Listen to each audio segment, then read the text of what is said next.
Hey everybody, welcome back to the Dawn of Drones podcast. I'm Dawn Zoldi, your host and the CEO of P3 Tech Consulting. So great to have you all out there as we finish out an incredible month that we have dedicated to global industry leaders. This month was sponsored by Mission Go, so we thank them. And this episode, by the way, is one of a year-long series called Volatus Above and Beyond series. And today we have with us an incredible guest, Frank Segarra. He is the founder and CEO of ConnexiCore, which is actually a Volatus company. So welcome, Frank. Thank you, Dawn. I must say it's pretty surreal from this side of the microphone, but I love talking about the drone business. All right. Yeah. He says it's surreal, I think, because we were on opposite ends of the microphone, if you will. About a year ago, I was on your podcast. Yeah, it was about 8 months ago, yes. Yeah, so everybody, you need to check out Frank's Drone Insights and Technology podcast. We'll drop the link here from my show, but we've got so much to talk about here today with Frank. Frank, before we get to the heart of ConnexiCore, why don't we talk a little bit about you? Can you give us like that kind of 30-second elevator speech bio? Sure. Do you have 3 hours? No, like I said, that's the full tilt, my friend. We'll get you on that next year. No. Well, really, my career in aviation started in the military. I was in the Navy, and I was aboard the USS Kitty Hawk as an AQ-3. That's what I got into after boot camp. And I really learned the ropes in aviation, in the aviation world, in boot camp, and then on the ship. Moving out of the military, I got involved in a lot of technology sales because I have that gift to gab. I'm from North Jersey. I'm very aggressive. I don't take no for an answer. You're from Philly, so you. I know. That's why I'm laughing, my friend. So I got into technology sales, and I kind of bopped around, the typical, PC Richards, doing that type of thing as a young guy. And I finally got an opportunity to work in corporate sales, where the very first opportunity that I had to wear a suit and a tie, I was selling AV and communication systems to companies like Goldman Sachs, Credit Suisse, a lot of the corporate companies in New York City. Oh, wow. So I did that for many years, and then I was offered a position with a company out of Boston who was a startup. They were called Synexus. And Synexus was a startup conferencing software and hardware company. I was with them for 18 years. Wow. I went from just account manager to senior VP of sales. I went through an acquisition, 3 CEOs, and I was pretty successful there. I really learned the ropes by being with that company and running the sales team. I was at a Christmas party, and I'm going to summarize right after that. Yeah. I was at a Christmas party, and I overheard some people saying, that Frank Segarra, he's making, more money than the CEO. Salespeople shouldn't be making that kind of money. And I said, wow, that was a wake-up call, and it was my time to exit. So I decided to start ConnexiCore. And ConnexiCore started as a consulting company, and drones were just a component of it because we consulted in unified communications, which involved other things like video conferencing, screen sharing technology, Cisco routers, things like that. But the drones really excited people. And I decided after about a year to just make it my mainstay because it really matched my background. And I really loved doing it, and it was the right time. If you think about 2015. Oh, yeah. Perfect time. Right at the cusp, right? The FAA is like thinking about Part 107 right there. People are out there. It's the industry starting to crawl, as the FAA says. But Frank, this is great. I want to do a quick sizzle reel here to show a little bit about ConnexiCore, and then we're going to dig deeper. So let's roll that.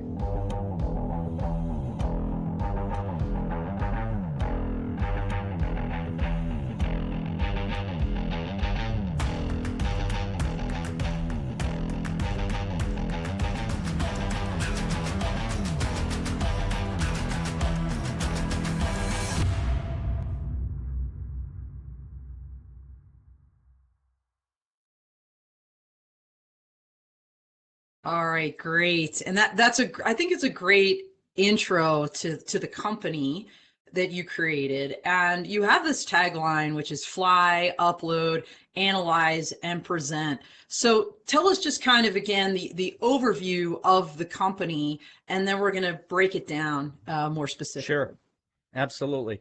So fly, upload, analyze, and present, our tagline, really came from us wanting to portray the aura of being a turnkey drone services provider. There are a lot of drone services out there. Some of them specialize in just certain specific verticals, but then some of them just do everything. But all they do is they collect data. They don't do anything before or after they collect the data. So we take more of a consultative approach. Most of my team are seasoned salespeople from, I don't want to say the 1990s, but I have to. There a lot of us, did sales in the 90s, and we kind of grew up in this technology world and learned the ropes. And doing that consultative selling up front, super important. So that's kind of the beginning. We find out what the pain points are for the client. Then we go out and we fly. When we're done flying, we upload all that data into either ConnexiCore Cloud or whatever platform we're using at the time for the analysis. Then we basically, after analyzing it, we present it to the client, and we make sure that the client has the data that they can use for real actionable tasks. I know that term gets used a lot. Yeah. Actionable tasks. What does that mean? Well, we look at it like, actionable data. It's not about the drone, it's about the data. It always is Okay? about the data. Absolutely. And Exactly. actionable is like, as a company, as a leader, as a decision maker, you need relevant information to base your decisions upon, right? That's what actionable data is all about. And so that's a great segue. Like, tell us a little bit about, some of these key stakeholders that you do work with, and then we're going to get into your services specifically. Sure. So I'd say that right now in 2022, a good majority of the stakeholders that we work with really don't know what they want. They, Mm, they have an idea of what they want. They did a search on Google. People have said, well, you can use a drone to get the XYZ aerial intelligence, but they really don't know how to present it to someone like us as far as, hiring us. right. And they may have read or researched that drone technology will get them the deliverables that they're looking for, but many of them have a hard time articulating. So that's why working with a company like ConnexiCore, Turnkey, we provide our clients with the turnkey benefit of experienced consultative sales, Yep. deep-rooted software integration knowledge. How do we take that information, integrate it with your business software, and finally delivering an end product that we can stand behind with any audience. And we often get asked, what drones are you using? And as I said earlier, it's really not about the drone, it's about the data. Don't worry about what drones we're using, please. Yeah, well, because I'm sure you've got a whole fleet of different ones for different tasks. That's what that's all about, right? And so let's talk about the services and products. I think these are some of your pilots that are on site, maybe in Texas, as we talked about before. Tell us a little bit about those services and products. Sure. So to date, so we started the company with 4 pilots back in late 2015. We're now approaching 1,300 pilots across North Wow. America. And to be honest with you, when you look at other aggregators, they have 5,000, 10,000 pilots. So it's obvious what's going on with those pilots. They're doing, a lot of work really fast, and it really doesn't matter the consultative selling part.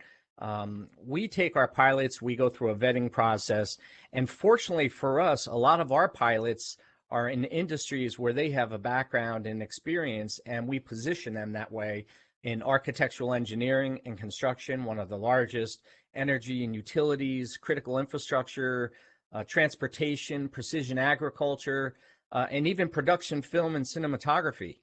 Oh, cool. We've done documentaries on HBO and oh gosh, Oxygen TV about serial killers, and we have our drones flying in cities and Wow, that's so. It's I have to say, Frank, I'm such a nerd now. It's almost ruined movies for me because every time, or even TV now, I'm watching something like, oh, that was clearly shot by a drone. Like that was shot with a drone. So, oh, no, I absolutely. mean, people don't even realize it unless you're in this industry. All how pervasive drone cinematography is right now in Hollywood and elsewhere.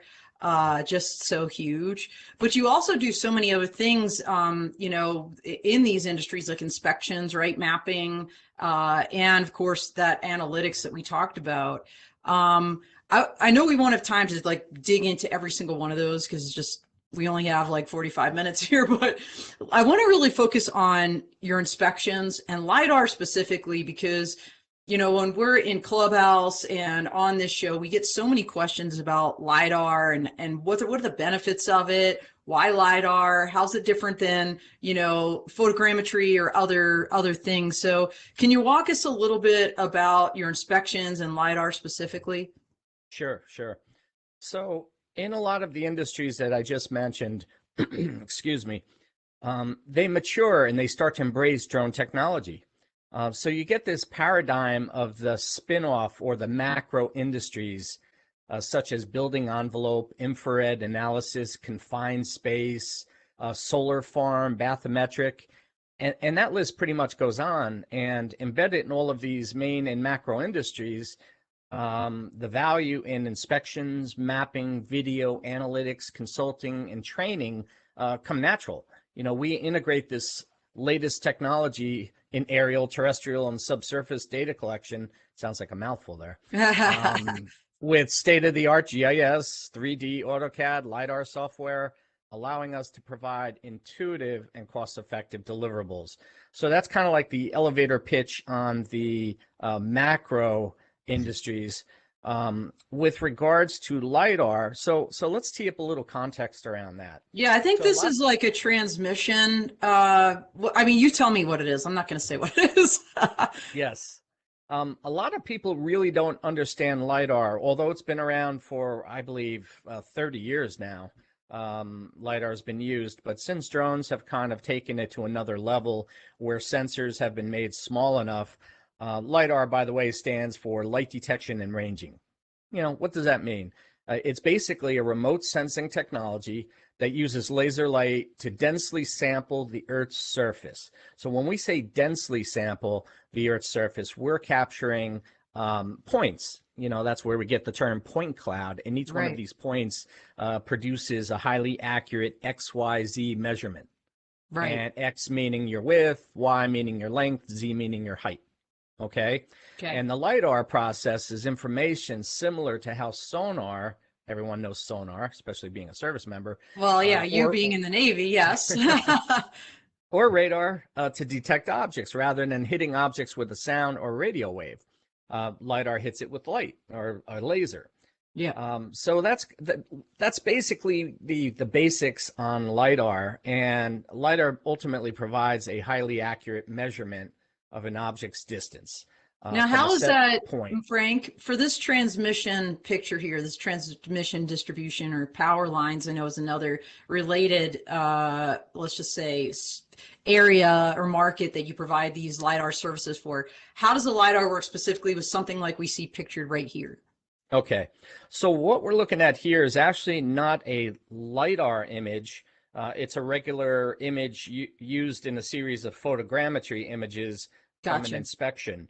But if we were to shoot that with LiDAR versus photogrammetry, you get a much more densely populated point cloud that can be cleaned up, and now you can calculate the distances. So like from those O-rings down to your clamp connector, your cable, you can get very, very, millimeter accuracy versus when you're looking at photogrammetry, to get millimeter accuracy is nearly impossible.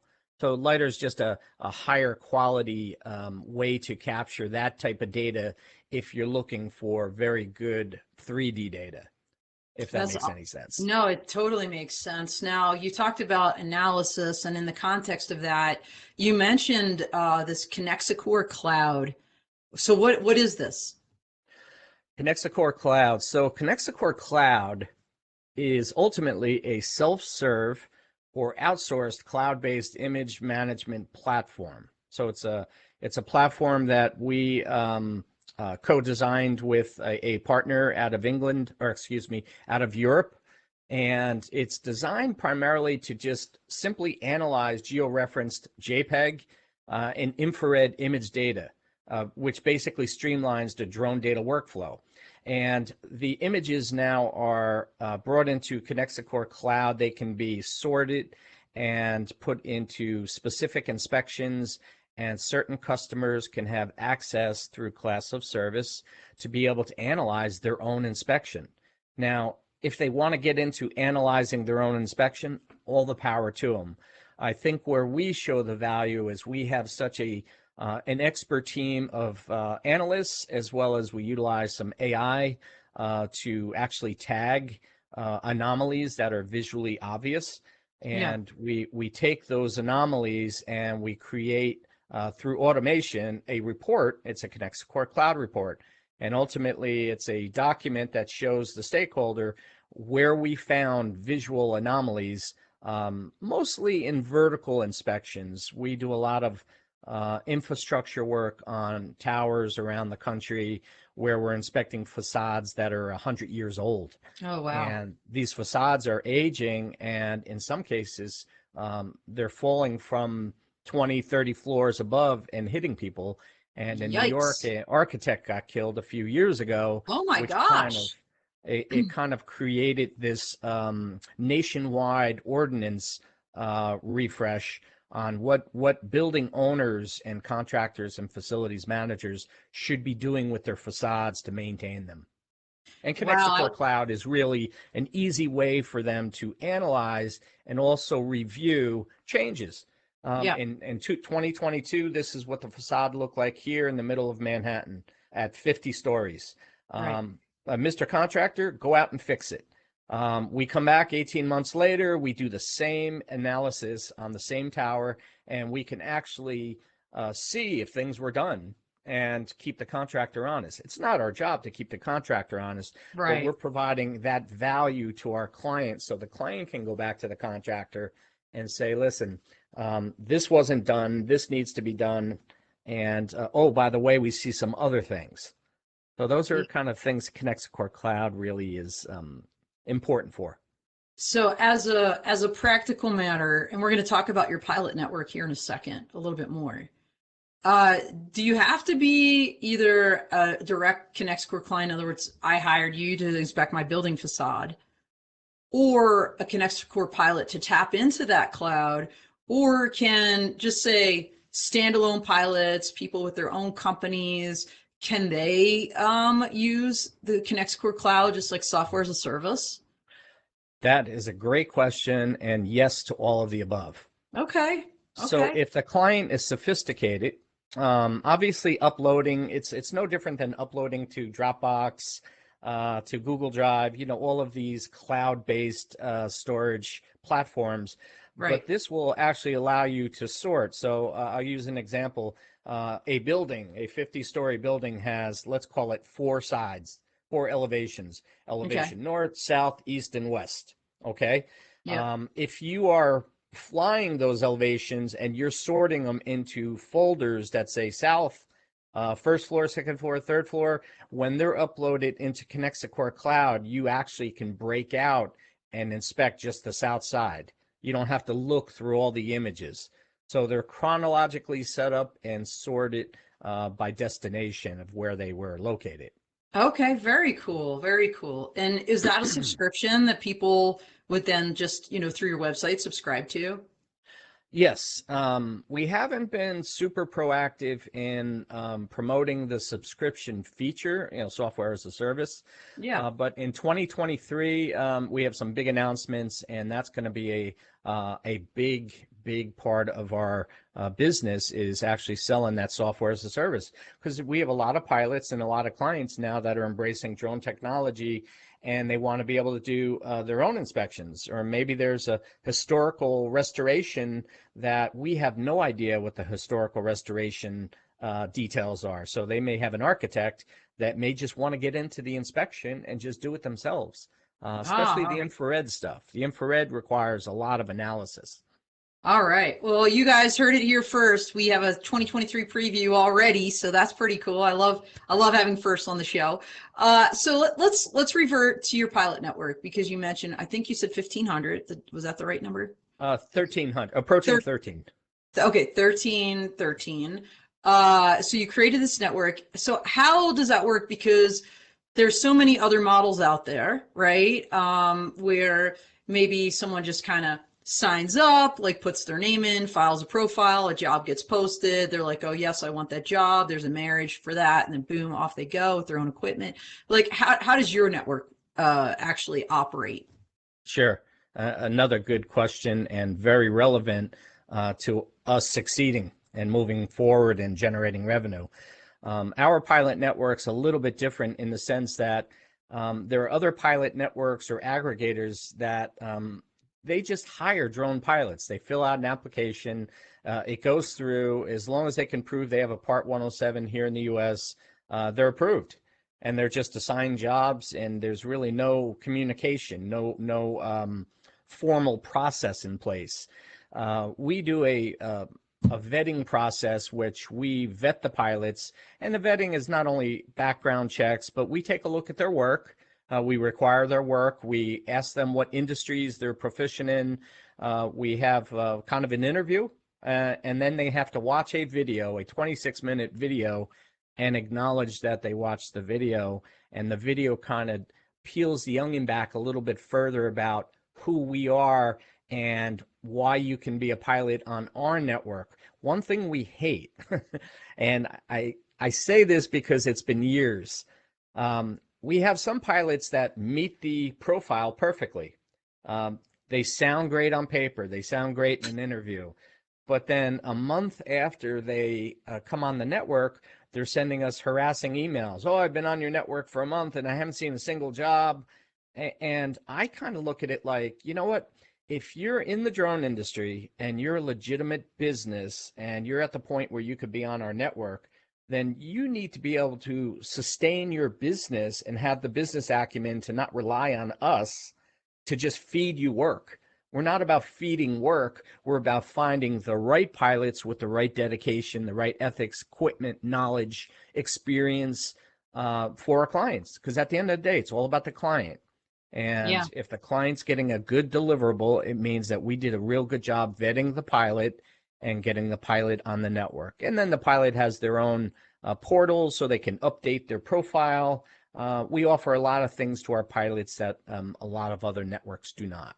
And when you think about kind of the workforce you're looking for, I love the fact that you give preference, if you will, to U.S. military veterans. So thank you for your support of veterans because like you and me, I think there's so many veterans out there that learn such valuable skills, even if it has nothing to do with drones, just valuable leadership skills that translate well to any business. And certainly to being a drone pilot and certainly to the drone industry. So thank you for doing that. Well, thank you. And I really appreciate and thank our service members, both active and inactive. And believe it or not, I think that's the very first question on our application is, are you a veteran? Because if you're a veteran, you check it off, it goes into a different pile because I actually want to take a look at this person. Because we see veterans, most people in the military. Now, don't get me wrong, there are bad people in every industry and every armed forces, Sure. and Yeah. even the police departments. But we look at most veterans, 99% of them, as being, listen, if you make it through Marine boot camp, or any boot camp for that matter, Yeah. if you were a SEAL, then you're really at the top of the list. But at Yeah. the end of the day, we see you as an individual that pays attention to detail. And in the drone business, one mistake, if you don't get the detail right, especially when you're live with that aircraft in the air and you have all sorts of liability in 360 degrees, you could get yourself in a lot of trouble, hurt somebody, create damage. So that attention to detail, really understanding, reading over the work order, and being truthful. And when you're on site, practicing good safety and regulatory compliance is key. And military people are, the UCMJ, Uniform Yeah. Code of Military Justice. There's no constitution. Yep. You're part of the UCMJ, and you have to follow it as a military active member. Well, I have to correct you there, Frank. Being a former Air Force JAG, the Constitution still applies, but you do give up some of your personal liberties when you enter the military. So, and absolutely U.S. UCMJ is a statute. But I want to talk a little bit about not only how you kind of curate your workforce, but also like how you develop them, because after they come on board, and even for your clients out there, you've created some pretty robust training programs, which I think is also unique. So can you walk us through those a little bit? Absolutely. So our training programs are designed more specifically for we'll say the junior or mid-level pilot that is just very much used to, logging into, let's say, drone deploy, flying a mapping mission, automated, and they feel really excited about that. They see the drone flying, it's automated, it didn't hit anything. What we teach them is how to make those adjustments in real time. How do you operate your drone in non-GPS or GPS denial mode, which happens quite often in vertical inspections where you physically lose GPS. So the training to do these special operations projects, confined space, we've really started to pick up a lot of confined space business, and it takes a different kind of pilot and different type of training to be able to do that. So our training programs are kind of a moving target, starting with basic operations in mapping and taking control manually to doing these special operations on facade inspections, confined space. We just did a project in Atlanta in a 10 million gallon potable water tank, and they were looking for a leak. And we discovered some things with the drone that we were using, which was another drone that we sell. And we found the leak, and we also found anomalies of working underwater, especially clear water, potable water. We found anomalies in how we would approach it. So we always, we do a post-mortem check after every mission. Yeah, and yeah. we say, lessons learned. What are the lessons we learned on this mission? We review that with the operations team, with the pilot, and on the next mission, we have a little bit of a leg up in that scenario. So it's constant training, and sometimes we'll come out with a training series, and we'll train individual pilots in dedicated webinars, because we see that they have what it takes, Yes. but they just might need a little bit of hand holding, and we try to provide a lot of mentoring. Well, your hand-holding, training, mentoring really goes beyond this kind of formal program. You just mentioned webinars. Like everybody out there, if you haven't checked out ConnexiCore's website, I know we're going to drop that link here. Great webinars available for free. You guys also, we mentioned earlier, but I'll just kind of reinforce this. Your podcast with all kinds of folks in the industry talking from their perspective, which I think is really key to education if you're in this industry, to hear those different perspectives. And you have a blog. I mean, you've got a whole section for documentation and how people should be documenting things. So good on you, Frank, because I've looked at a lot of websites. I work with a lot of different companies, and yours is really unique in the way that you really try to educate beyond just about your company, about the industry. And, I think it makes sense to me that Volatus found you, because they do the same thing. And, so that just makes an abundant amount of sense to me. But I want to talk a little bit about some of your, oh, and by the way, you mentioned this in passing, and I do want to highlight it. You have a drone store. So it's not just like the consulting, the actual pilot network, all of this training and resources you have out there. You're actually selling drones as well on your website, through your website? Yes. Yeah. Yeah. In fact, our UAS product sales business is a huge revenue generator for our business and now our clients.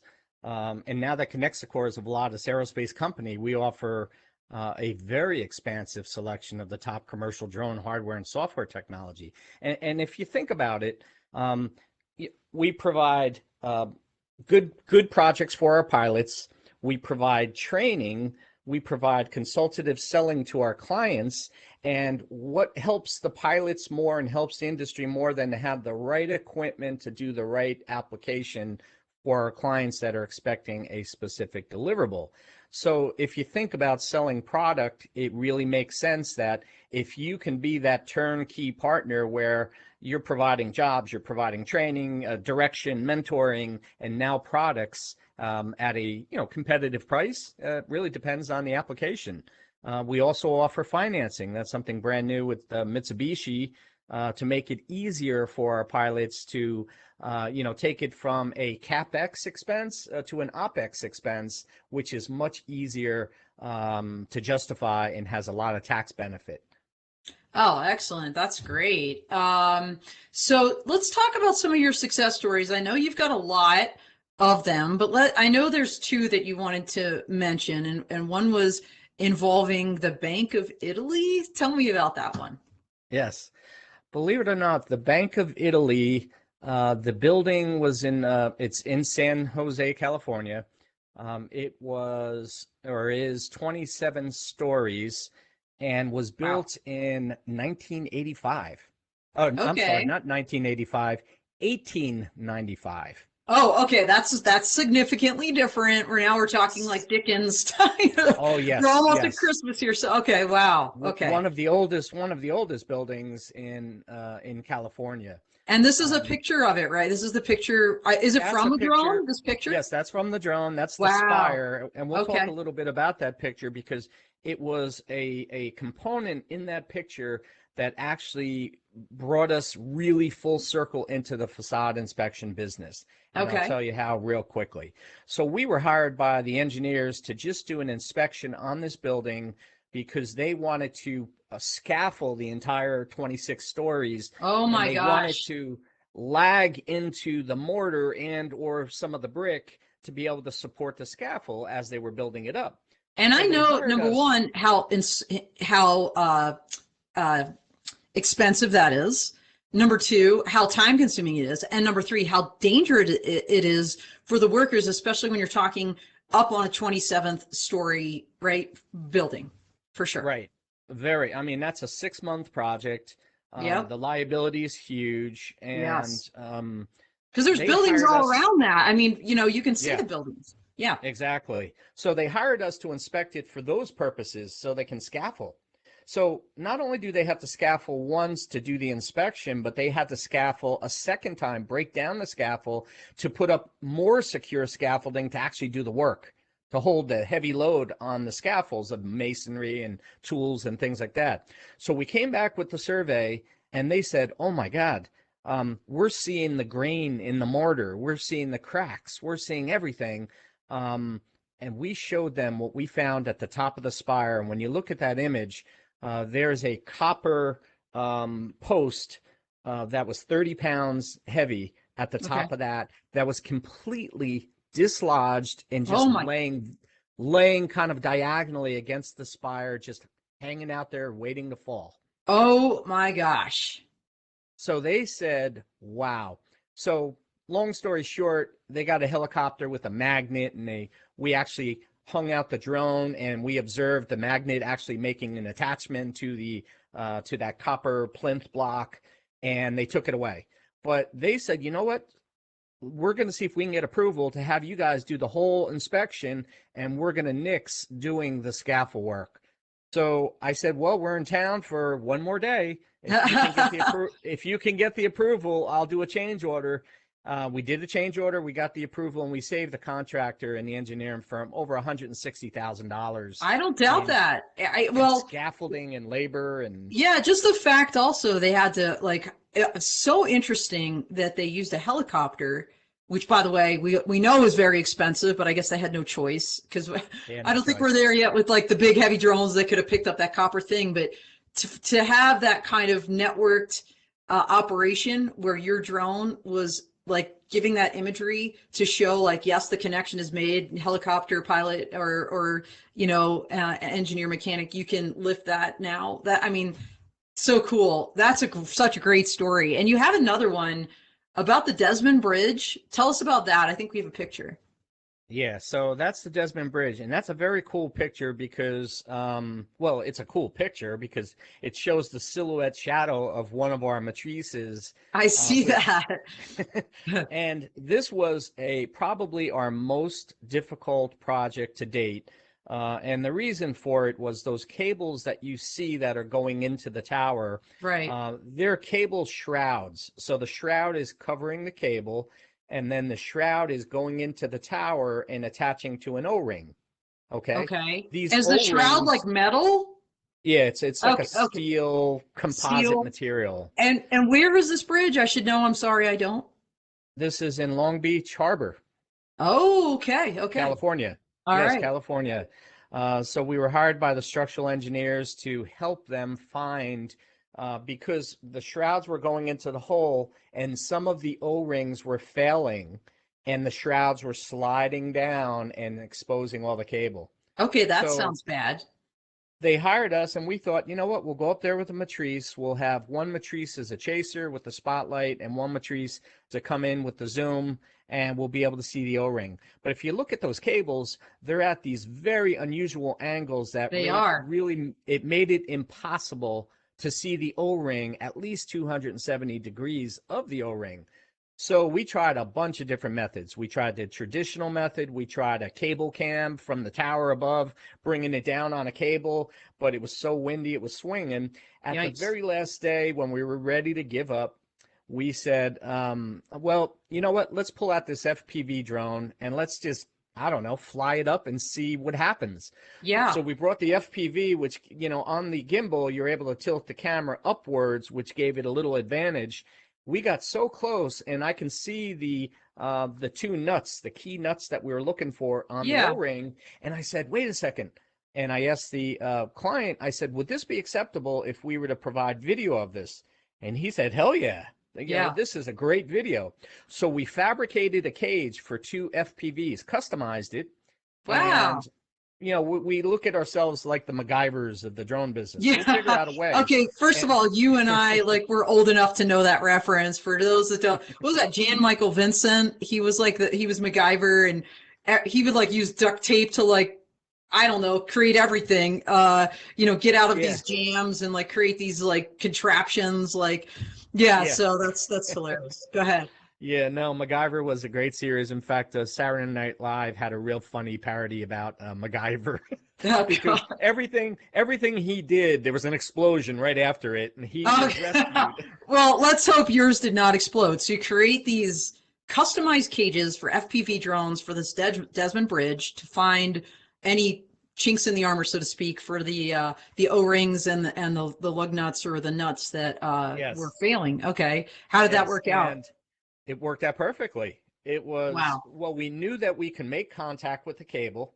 The FPV drone was small enough, and because of the tilt on the camera, we were able to get close enough, and we were able to basically work ourselves around each cable, which the entrance of each cable actually had a different angle of attack. So each one was a different approach. Yes. But we got every single one. There was 182 cable entries. But who's counting? We looked at the schematic a zillion times. Like, how do we do this? I'm sure.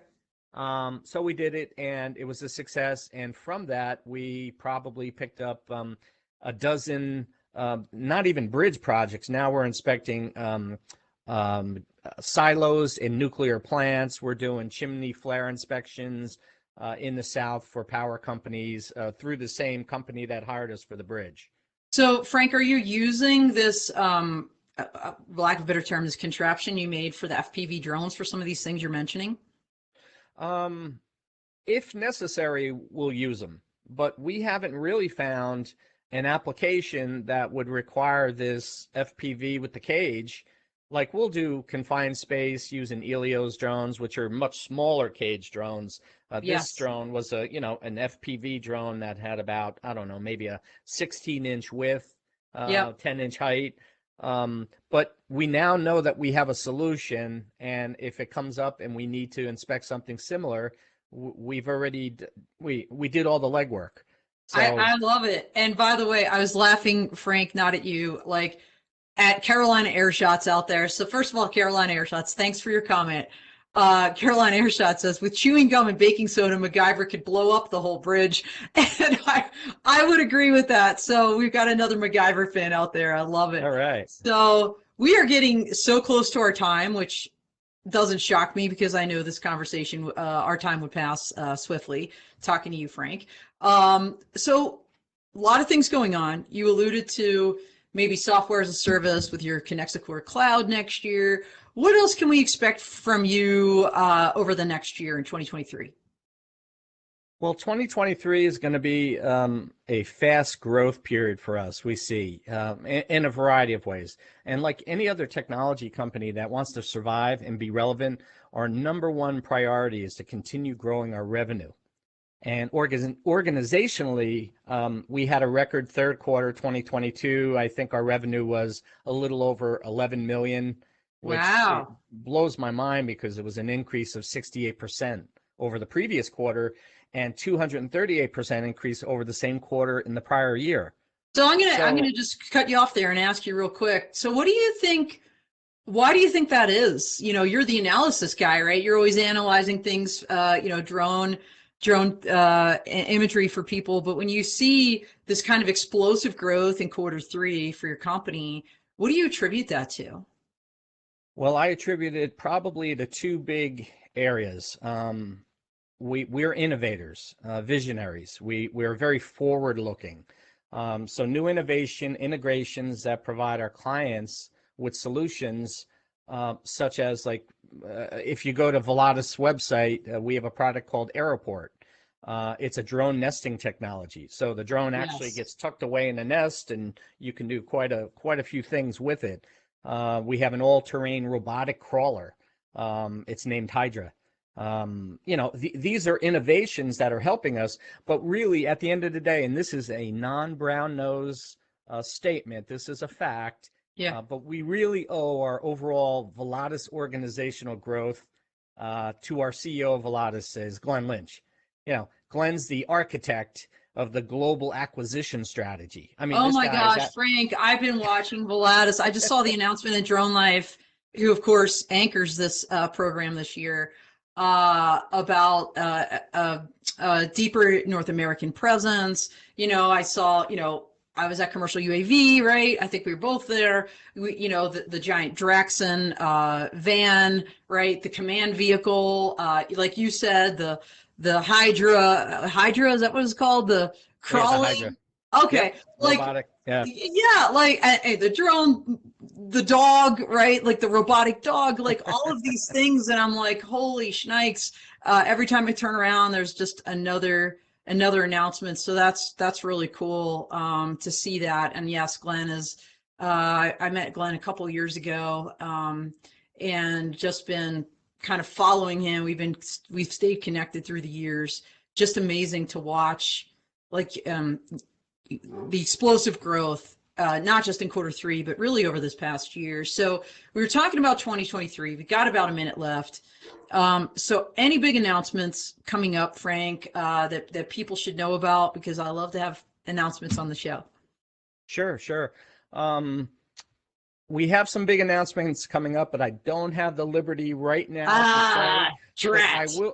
I will say this, and I have to plug something, is we are actively hunting nationwide for senior level salespeople. We need more salespeople. The leads are flowing in, and we need good quality people to manage this.